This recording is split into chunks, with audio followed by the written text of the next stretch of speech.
महाराष्ट्र में जो loan waiver की योजना सरकार ने लाई है, उसमें बहुत सारी त्रुटियां है, उसमें बहुत सारी कंडीशंस डाली है, जिसके कारण सरकार बोल रही है 55 लाख लोगों के लिए ये योजना है 35,000 करोड़ की।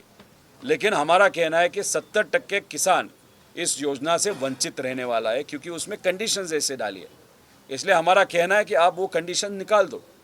उसी के साथ जो क्रॉप इंश्योरेंस स्कीम सरकार ने बहुत पहले लाई थी, अच्छी स्कीम थी, कुछ त्रुटियां थी, वो हम डेफिनेटली कवर कर सकते हैं, लेकिन उसमें से जो 4 ट्रिगर थे वो निकाले हैं, और वो 4 ट्रिगर निकालने के कारण अनफॉर्चुनेटली किसानों को उस योजना की मदद नहीं हो रही। इसलिए ये जो लोन वेवर योजना है, उसमें से कंडीशंस जो डाली है वो निकालो, ये हमारी फर्स्ट मांगनी है।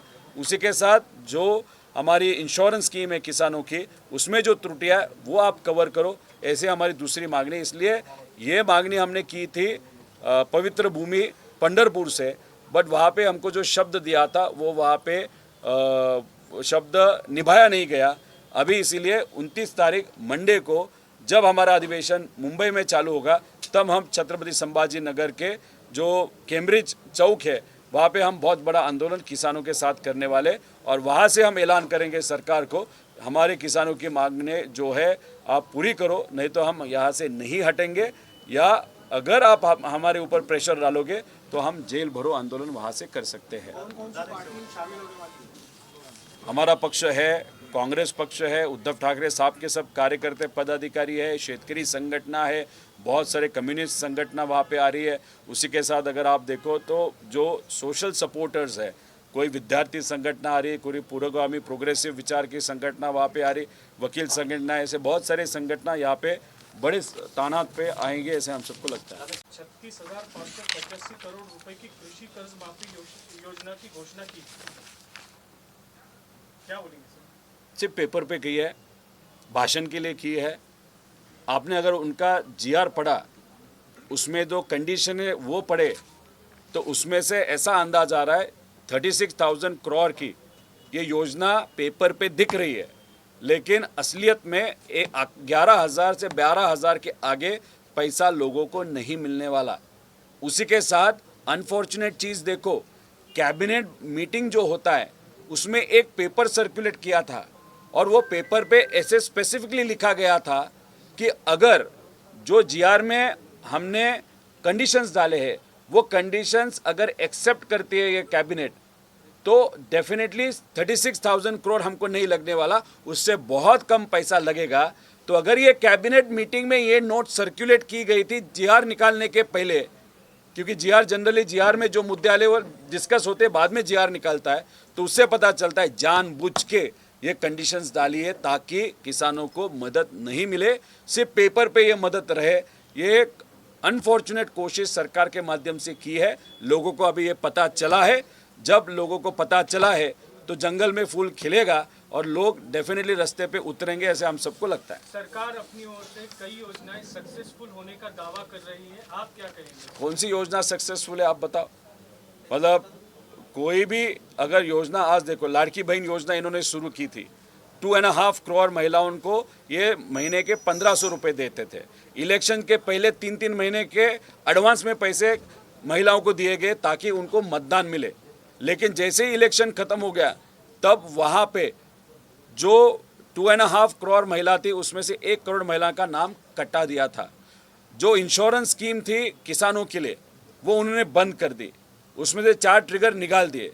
उसमें उन्होंने कृषि सम्मान योजना लाई थी जिसमें हर साल 5,000 करोड़ रखेंगे किसानों को मदद करने के लिए। अनफॉर्चुनेटली बजट में उसके लिए प्रोविज़न भी नहीं की गई। सारथी हो, महाज्योति हो, या जो भी विद्यार्थियों के लिए संस्था निकाली गई, जिस तरीके का फंड एलोकेशन वहाँ पे हो रहा है वो नहीं हो रहा। अगर आप जो मनरेगा स्कीम थी जो किसानों के लिए थी, उसके अंतर्गत भी लोगों को अभी तक पैसा नहीं मिल रहा, घरकुल के लिए पैसा नहीं मिल रहा। तो मिल किसके लिए मिल रहा है? तो सिर्फ गुजरात के कॉन्ट्रैक्टर, आंध्रा के कॉन्ट्रैक्टर जो वहाँ पे बड़े बड़े प्रोजेक्ट करके वहाँ से भ्रष्टाचार कर रहे हैं, ऐसे ही कॉन्ट्रैक्टर को पैसा दिया जा रहा है। बाकी धीरे धीरे अगर आप देखो पूरे स्कीम खत्म हो रहे। आदिवासी समाज को जो योजना है उसके लिए जो पैसा है वो भी डाइवर्ट कर दिया, एससी समाज के लिए जो पैसा है वो भी डाइवर्ट कर दिया। जो बच्चे हैं उनको जो खाना दिया जाता है न्यूट्रिशन प्रोग्राम के अंतर्गत, वहाँ पे भी अनफॉर्चुनेटली पैसा उस लेवल तक खर्चा नहीं किया जा रहा। तो सभी डिपार्टमेंट से पैसा कम होते जा रहा है, सभी योजना बंद होते जा रही है। सिर्फ बड़े प्रोजेक्ट के नाम पे करप्शन इस सरकार में बड़े लेवल पे हो रहा है। पिछले महीने नीट का पेपर लीक हुआ और अब इस महीने वापस टेट का पेपर लीक हुआ है। देखो, ये जो सरकार है किसके बेसिस पे खड़ी है? पार्टी को फोड़ के, आमदारों को फोड़ के, खासदारों को फोड़ के।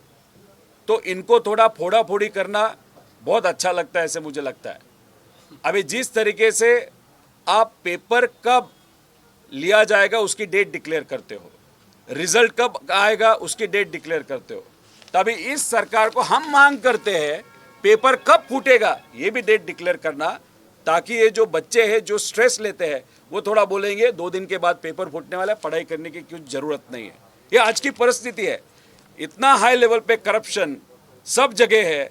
और उसी के साथ अगर आप देखो एमपीएससी एग्जाम में करप्शन है, पुलिस एग्जाम में करप्शन है, उसी के साथ ये नीट में बहुत बड़ा करप्शन हुआ था। सीबीआई ने केसेस डाले थे, इन्वेस्टिगेशन चालू किया था, बहुत चर्चा हुई कि नहीं नहीं सीबीआई काम कर रहा है। अभी कहाँ पे गया सीबीआई?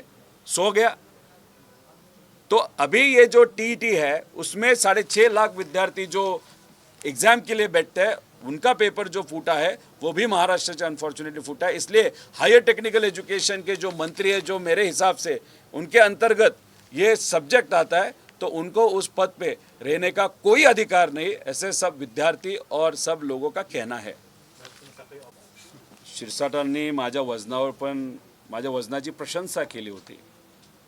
माझ्या वजनाची प्रशंसा केल्यानंतर त्याचं काय झालं त्यांना तिथं माहिती आहे। म्हणजे आम्ही शेतकऱ्याशी लढतोय आणि त्यांना माझ्या वजनाची काळजी पडलेली आहे। शिरसाटांना मला एवढंच सांगायचं आहे की सिडकोमध्ये पैसे खाऊन जे तुम्ही मोठे झालेला आहात ना, सगळे आकडे आमच्यापर्यंत आहेत आणि ते आता सुप्रीम कोर्टामध्ये गेलेले आहेत। त्यामुळे तुम्हाला मंत्रिपदापासून दूर जावंच लागणार आहे।